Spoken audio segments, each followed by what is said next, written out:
Hello everyone, Assalamu alaikum. Welcome back to my channel. இன்னும் ஒரு யூஸ்ஃபுல்லான வீடியோண்டோட உங்களைய சந்திக்கிறதுல மிச்சம் சந்தோஷம். இந்த வீடியோவில் நான் உங்களோட ஷேர் பண்ணுற ரெசிபி ஸ்ரீலங்காவில் மிச்சமே ஃபேமஸான பிலாக்கா சுண்டலும் அதே மாதிரி லீக்ஸ் பால் கறி ஆக்கினதும் அதோட ஒரு டிஃபரெண்ட்டான பீஃப் கறி தான். இந்த பீஃப் கறிக்கு நான் முருங்கைக்காய் போட்டு தான் ஆக்கிக்கிறேன். ஸோ அதனால தான் super duper Sri Lanka lunch menu அப்படின்னும் சொல்லிக்கிறேன். இது மிச்சமே டேஸ்ட்டாக இருந்துச்சு. ஸோ அதனால தான் உங்களோட இந்த ரெசிபிகளை ஷேர் பண்ண விரும்பினேன். இப்போ வாங்க வீடியோக்குள்ளே போவோம். இன்றைக்கி பீஃப் கறி ஆக்கிறதுக்கு நான் பீஃபை ஃபஸ்ட்டுக்கே மெரினேட் பண்ணி வச்சு கொண்டேன்.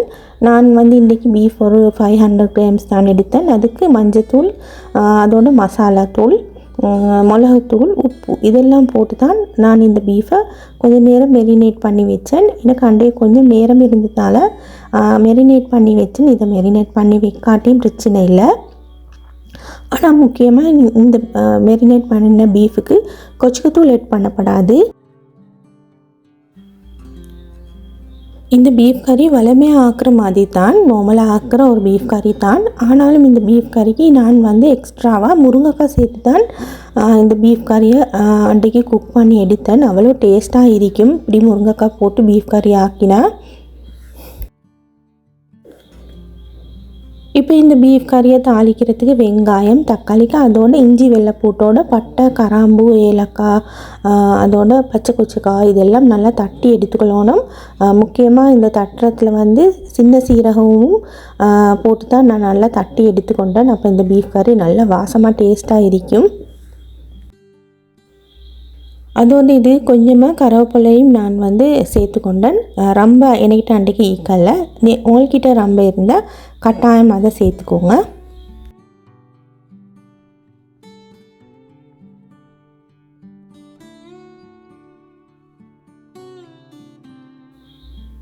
இன்றைக்கி நான் இந்த பீஃப் கறியை ப்ரெஷர் குக்கரில் தான் குக் பண்ண போகிறேன். அதுக்கு ப்ரெஷர் குக்கரில் கொஞ்சமாக எங்களுக்கு தேவையான மாதிரி ஆயில் ஊற்றிட்டு, ஆயில் நல்லா சூடாகினதுக்கு போகிறோம் நான் வெட்டி வச்ச வெங்காயம், தக்காளிக்காய், அதோடு இடித்து வச்ச இஞ்சி வெள்ளைப்பூடு எல்லாம் போட்டு இதில் பச்சை வாசம் போக காட்டியும் வதக்கி கொள்ளணும்.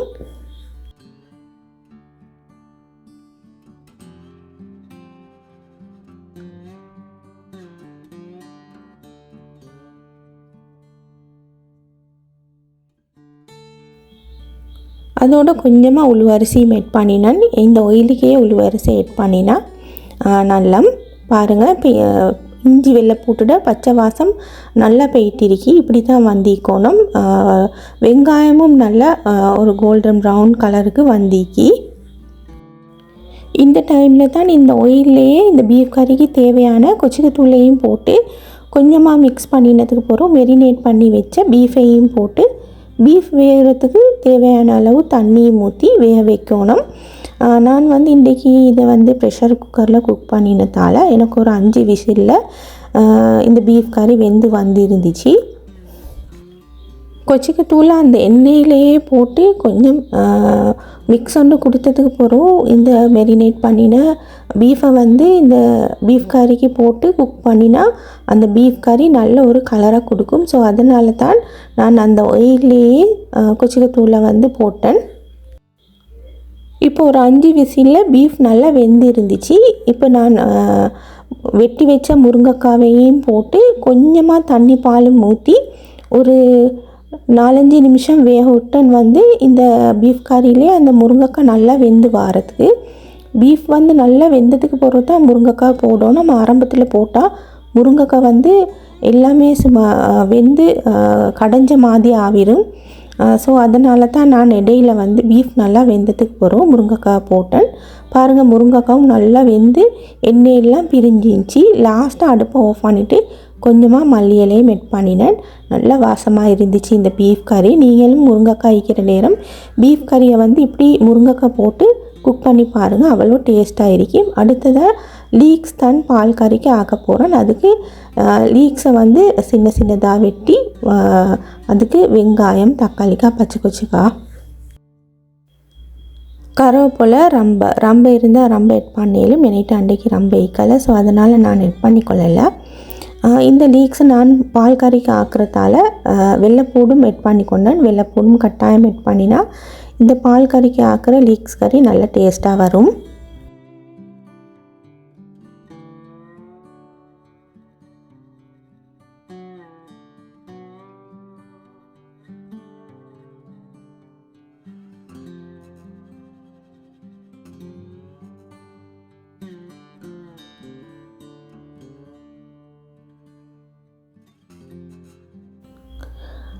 இந்த லீக்ஸ் வெட்டினதுலேயே நான் சொன்ன மற்ற இன்க்ரீடியன்ட்ஸ் எல்லாத்தையும் வெட்டி போட்டுக்கொண்டேன்.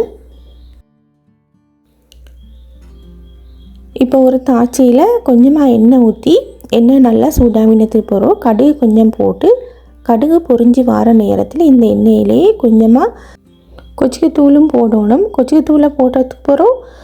டக்குன்னு ஒரு மிக்ஸ் ஒன்று கொடுத்ததுக்கு போகிறோம். கட் பண்ணி வச்ச லீக்ஸையும் போட்டு மிக்ஸ் ஒன்று கொடுத்ததுக்கு போகிறோம்.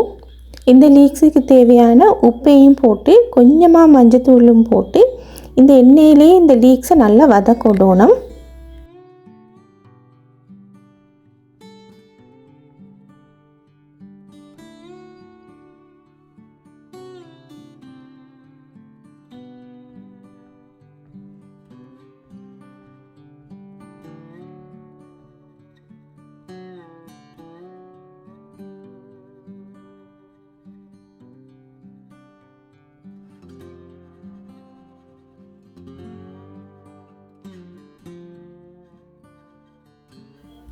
லீக்ஸ் ஒரு 2-3 நிமிஷத்துலேயே நல்லா வதங்கிடும் அந்த எண்ணெயிலே.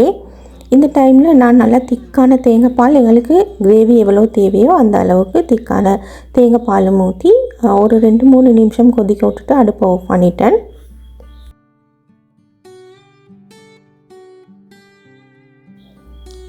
அதோட லாஸ்ட்டாக பிலாக்க சுண்டல் தான் செஞ்சுக்கொள்ள போகிறேன். அதுக்கு பிலாக்கவை நல்லா க்ளீன் பண்ணி அதில் சீடையும் நல்லா க்ளீன் பண்ணி சின்ன சின்ன துண்டாக கட் பண்ணி போட்டுக்கொண்டான்னு பாருங்கள். பிலாக்க சீடை இப்படி நல்லா சின்ன சின்னதாக கட் பண்ணணும். அதே மாதிரி பிலாக்கவையும் இப்படி சின்ன சின்னதாக கட் பண்ணி இதுக்கு தேவையான உப்பையும் கொஞ்சமாக மஞ்சத்தூளும் போட்டு இதையும் நான் டக்குன்னு ப்ரெஷர் குக்கரில் தான் வேக வச்சு எடுத்துக்கொண்டேன். அன்றைக்கி எனக்கு கொஞ்சம் டைம் போதாமல் இருந்துச்சு. ஆரம்பத்தில் கொஞ்சம் டைம் இருந்த மாதிரி தான் இருந்துச்சு. போக எனக்கு டைம் போதாத மாதிரி லுஹருக்கு பாங்கும் சொல்லிட்டாங்க. ஸோ அதனால் இது ப்ரெஷர் குக்கர்லேயே குக் பண்ணி எடுப்போம் அப்படின்ட்டு அவசரமாக ப்ரெஷர் குக்கரில் ஒரு 3 விசில் மாதிரி நல்லா இதை குழையிறதுக்கு வேக வச்சு எடுத்துக்கொண்டேன். பாருங்கள் 3 விசில்லையே தண்ணியெல்லாம் வற்றி நல்லா குழஞ்சி வந்துருந்துச்சு. இதை இன்னும் அகப்பையால் நல்லா கடைஞ்சி எடுத்துக்கொண்டேன். பிலாக்க சுண்டலுக்கு பிலாக்காவை நல்லா அகப்பையால் கடைஞ்சி எடுத்துக்கொண்டால் தான் அந்த சுண்டல் வந்து நல்லா டேஸ்ட்டாக இருக்கும்.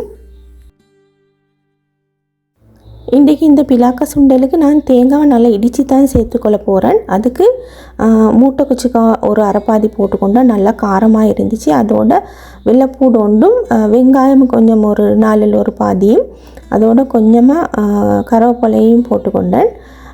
அதோட தேவையான அளவு தேங்காவையும் போட்டு இதுக்கு கொஞ்சமாக சின்ன சீரகமையும் போட்டு நல்லா தட்டணும். நல்லா இடிச்செடுத்தால் தான் இந்த பிலாக்க சுண்டல் வந்து நல்ல டேஸ்ட்டாக இருக்கும். வளமையாக எப்பயும் பிலாக்க கிடைச்சா பிலாக்க பால் கறிக்கு தான் நான் எப்பயுமே ஆக்குறதும். அப்படி ஆக்கி தின்னு கொஞ்சம் போராகவே இருந்துச்சு. ஸோ அதனால தான் இன்றைக்கி கொஞ்சம் டிஃப்ரெண்ட்டாக இப்படி பிலாக்க சுண்டல் உண்டு செஞ்செடுப்போமே அப்படின்ட்டு ட்ரை பண்ணினேன். இது நான் ஃபஸ்ட் தடவையாக தான் பிலாக்க சுண்டல் ட்ரை பண்ணினதும். ஆனால் டேஸ்ட் வைஸ் எல்லாம் போனால் சூப்பராகவே வந்துருந்துச்சு.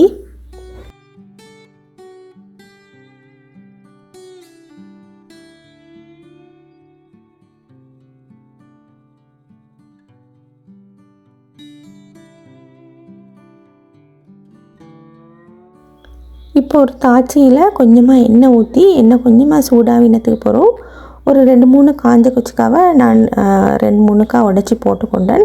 அதோட கொஞ்சமாக கடுகும் போட்டு இதை கொஞ்சம் பொரிய விடணும். கடுகு வந்து பொரிஞ்சு வர நேரத்தில் வந்து நாங்கள் தட்டி வச்ச தேங்காவையும் போட்டு ஒரு 2-3 நிமிஷம் அந்த தேங்காவை கொஞ்சம் வேக விடணும். அந்த எண்ணெயிலேயே நல்லா கொஞ்சம் வெந்து வந்தால் அந்த சுண்டல் நல்லா டேஸ்ட்டாக இருக்கும்.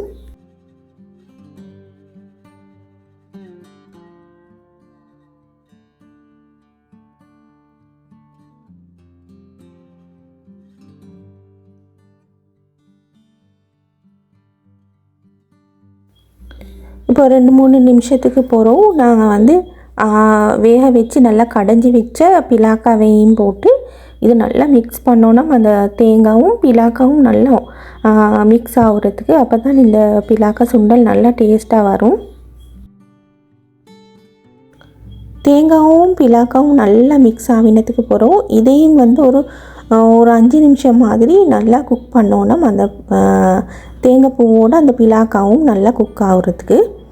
அவ்வளவு தான், அதோட பிலாக்கா சுண்டலும் ரெடி ஆகிரும். இது ஒரு டேஸ்டான பிலாக்கா சுண்டல் ரெசிபி தான். நீங்களும் கட்டாயம் பிலாக்கா எடுத்த நேரம் இந்த பிலாக்கா சுண்டல் ரெசிப்பியை கட்டாயம் ட்ரை பண்ணி பாருங்கள். நல்ல வித்தியாசமாக நல்ல டேஸ்ட்டாக இருக்கும். இந்த ஸ்ரீலங்கா லஞ்ச் மெனு உங்களுக்கு மிச்சமே யூஸ்ஃபுல்லாக இருந்தீங்க என்று நம்புகிறேன். இந்த ஸ்ரீலங்கா லஞ்ச் மெனுவை கட்டாயம் நீங்கள் ஒரு தடவை ட்ரை பண்ணி பாருங்கள். இந்த வீடியோ உங்களுக்கு மிச்சமே யூஸ்ஃபுல்லாக இருந்தீங்க என்று நம்புகிறேன். இந்த வீடியோ பிடிச்சிருந்தால் உங்களோட ஃப்ரெண்ட்ஸ் அண்ட் ஃபேமிலிக்கும் கட்டாயம் ஷேர் பண்ணுங்கள்.